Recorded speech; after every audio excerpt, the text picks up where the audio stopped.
up, everybody? My name is ST Kaizen, otherwise known as I Am Kaizen, which is me, and today I got a new video for 2026. This is the first official video of 2026, and I thought no better way to start it off than some Tatsuki Fujimoto. So I am actually a huge fan of Tatsuki Fujimoto. I got a lot of his works, even the little novel they made, even though it's not made by him. It is written by Saku Hishikawa, and I thought this was an also good inclusion, which I'll talk about later. But overall, I just wanted to start it off by saying I am a huge fan of Tatsuki Fujimoto. Besides just Chainsaw Man in general, he has a lot of great works, especially with Goodbye Eerie, which is my personal favorite of his, and Look Back, which actually just got a movie adaptation on Prime. These are two wonderful one-shots by him that are just their own little thing. You can read any one of these and it still end up perfect. Especially Goodbye Eerie. I am very excited for whenever this gets an adaptation, because this one, I've read this like 3 to 4 times already, and it's personally one of my favorites of all.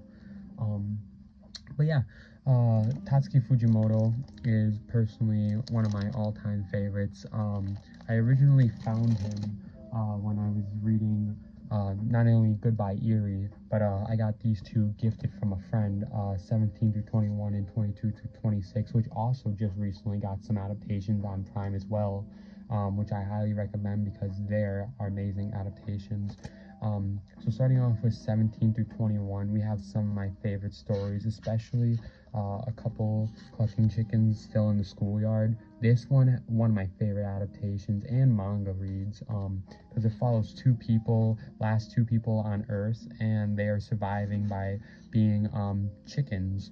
And so one alien actually discovers them and kind of like harbors them because he kind of sees a difference in humanity. And it's personally just a great story where overcoming a lot of hardships and a lot of cool different things. It's personally one of my favorites. Sharing another special one from this collection of 1721, Love is Blind follows Konosu and Ibuki, two student council members who just happen to like each other but can't really explain it to each other. I found this one super freaking enjoyable because this man who prioritizes everything in in school finally decides that this is the one time where he cannot be bothered, and no matter what keeps going on, he is willing to confess his feelings. Sorry, I was going a little backwards, but I really love it. This is another one of my personal favorites. It just really goes to show that sometimes when you have like a basic idea, if you throw in a couple fun things, it can be really a little more experimental and even more enjoyable even at times.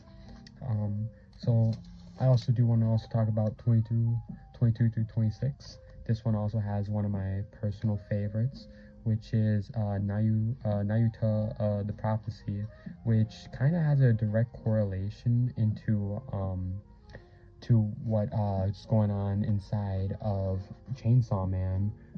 This one is a great little story.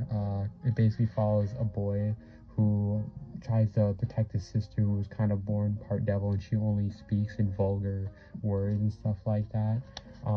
It's really cool because this one definitely has a lot of inspiration for one of the main characters inside of Chainsaw Man, which would be Nayuta, which is also one of my new favorite covers. I love this cover so much.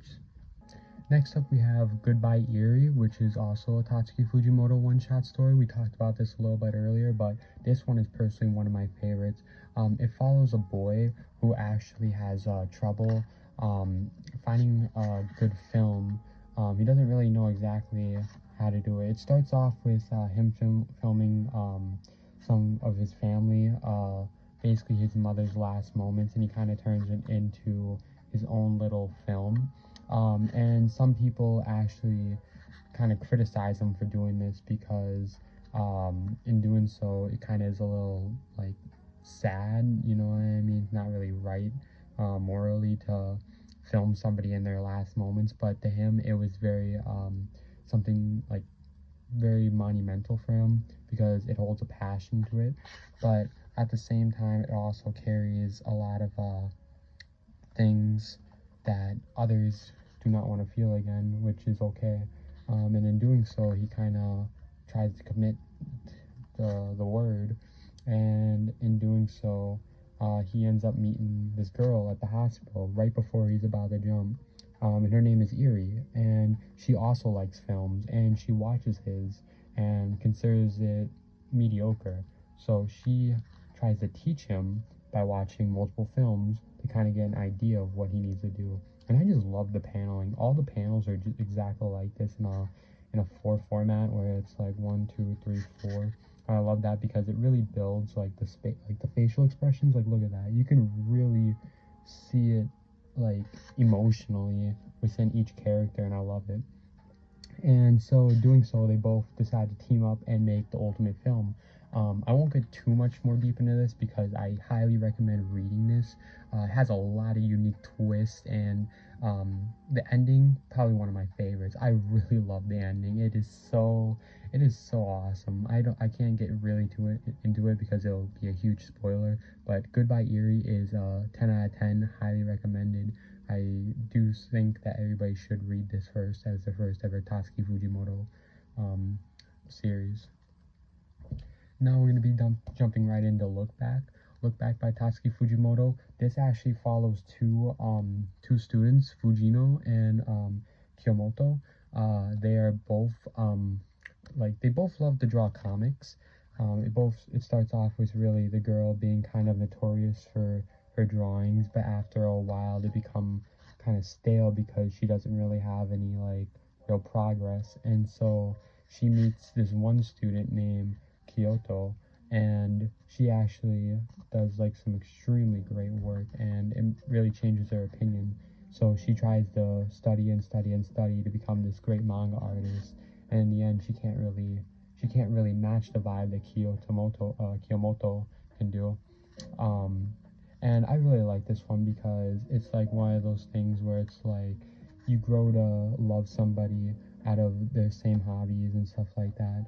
And these two were just wonderful. This story is very tragic as well. I don't want to get too deep into the spoilers, but a lot of things happen and it causes these two to kind of have a falling out, which leads into a little bit of a time skip in the future.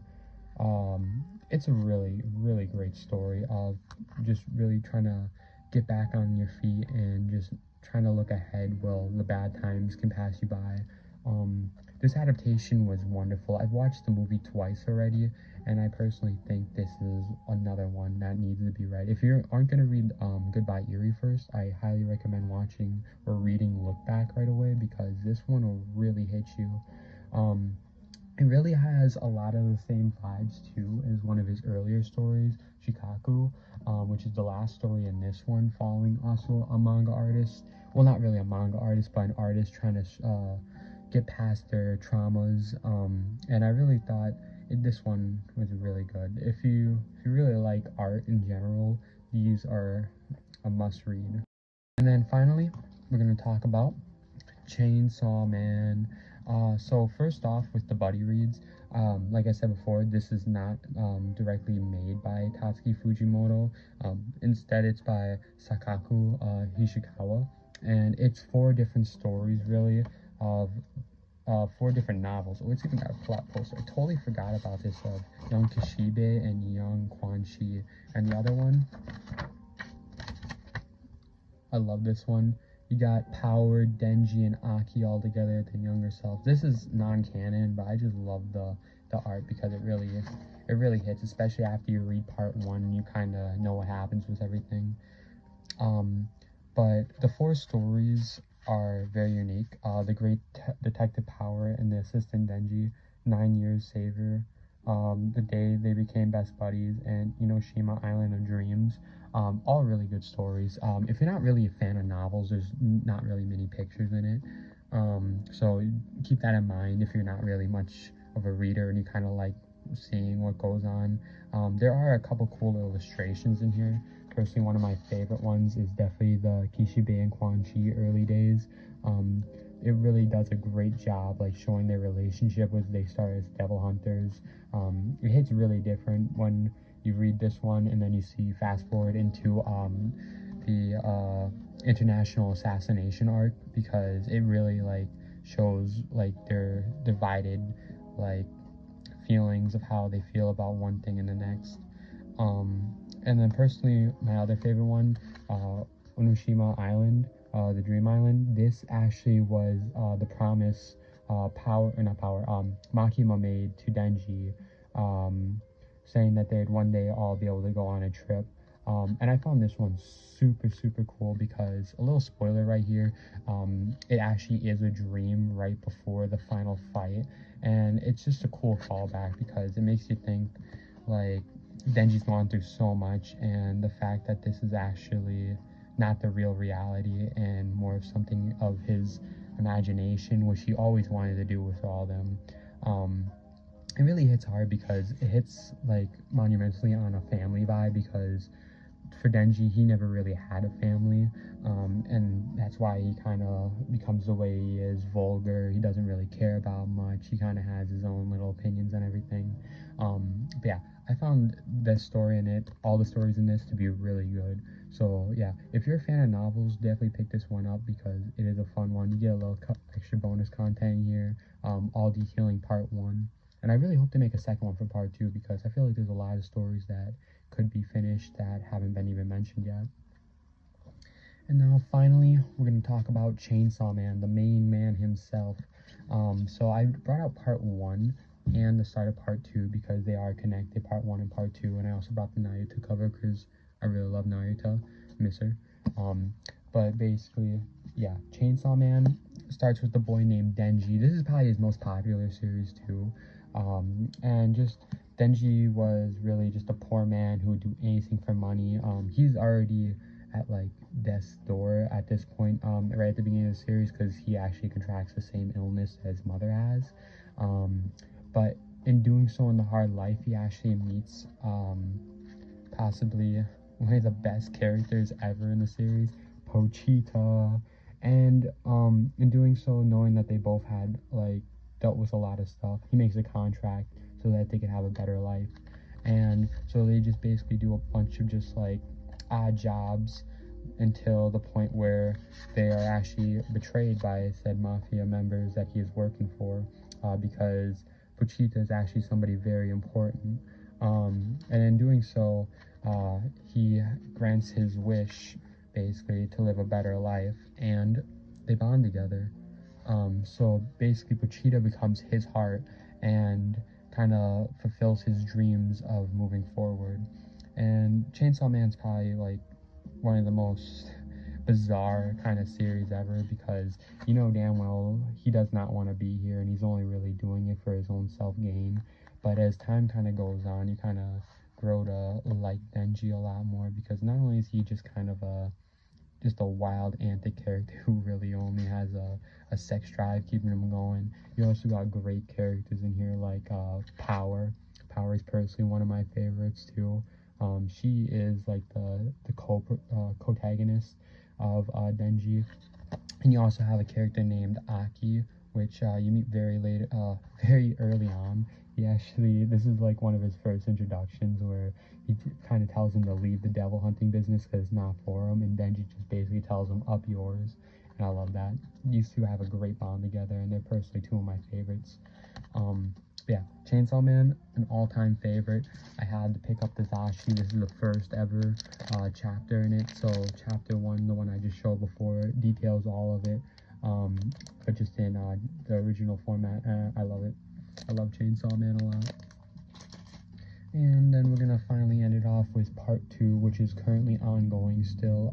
As you can see, I have a bunch of the manga up here. I haven't shown them all off because it'd be too long to talk about it all, and I'd just be rambling most of the time.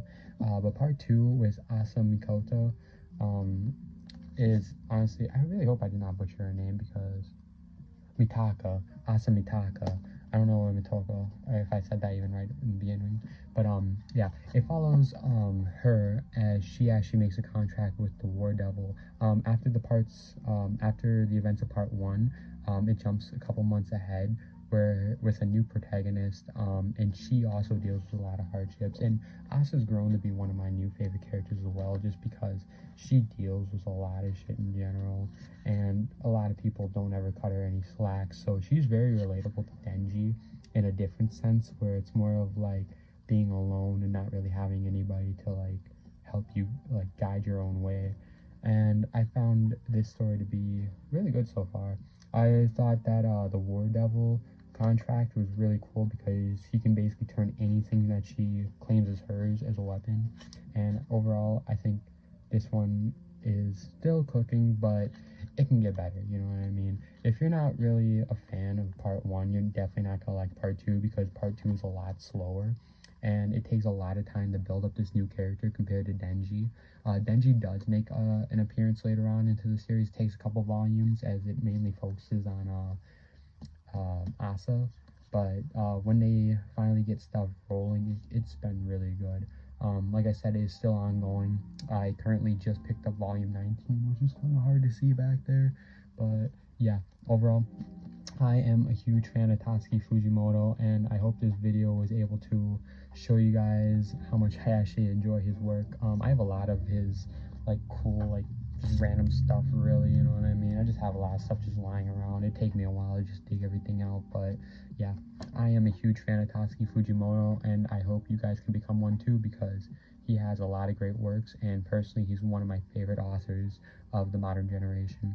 And that will officially end the video. I appreciate everybody for watching. If you stuck around this long, tell me down below what you guys think about Tatsuki Fujimoto yourself, and if there's any other stories that I should check out from him, because there is the one Listen to This Song, which is a one-shot that's only on the SJ Plus catalog. That's also a really good one, short but sweet. I know a lot of people don't like that. Some of my friends don't like it, but I personally thought it was a cool one. But yeah, thank you guys for watching. It has been SOT Kaizen, otherwise known as I Am Kaizen, and thank you guys for watching.